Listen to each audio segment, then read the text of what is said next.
In the mid-16th century, the winds of change were blowing across Europe, carrying with them the echoes of clashing empires and the thunder of cannons.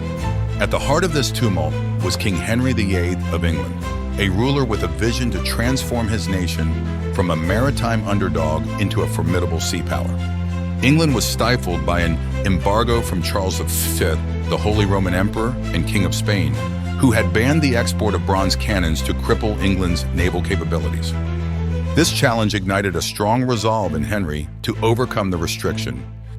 Determined to overcome dependence, Henry focused on Sussex's iron-rich forests to forge cannons from iron, a cheaper and more abundant material than bronze. This initiative marked the start of England's industrial strength and catalyzed a naval revolution. Under Henry's directive, over 50 ironworks were established in Sussex by the 1540s, producing robust cannons with longer firing ranges than bronze ones. These cannons became central to a new fleet of flat-bottomed ships, designed for stability and maneuverability under the heavy weight of iron artillery.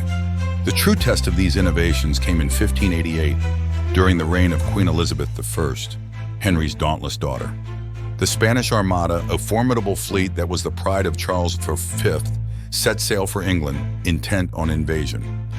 Commanded by Elizabeth, the English fleet met the Spaniards at sea near Calais. Elizabeth's fleet, however, was a different beast altogether. The sleek, flat-bottomed English ships, armed with Henry's long-range iron cannons, danced around the lumbering Spanish galleons.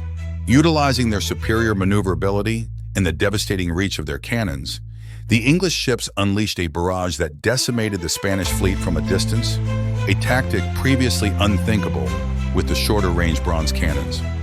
The victory at Calais was crushing. The English cannons, with their thunderous roar and flashes of deadly iron, not only shattered the Spanish ships but also the myth of their invincibility. This victory reshaped the naval order and heralded the rise of Britain as a global naval power.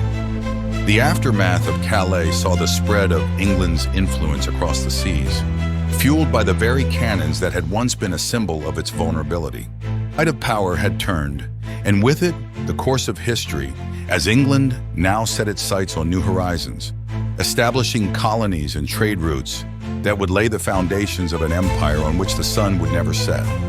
Thus, from the embers of restricted trade and through the flames of industry, King Henry VIII's vision was realized, crafting a legacy of naval dominance that would echo through the centuries. England's mastery of the seas facilitated its emergence as a formidable global power, establishing a network of trade that spanned continents and laid the groundwork for an empire that would profoundly shape world history.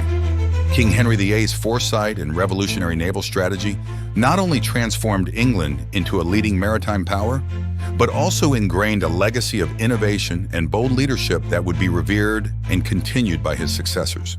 As England's naval prowess ensured safe and prolific trade routes, it ushered in an era of cultural and economic prosperity.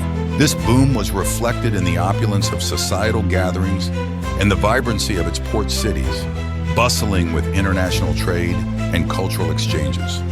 Thus, from the embers of restricted trade and through the flames of industry, King Henry VIII's vision was realized, crafting a legacy of naval dominance that would echo through the centuries.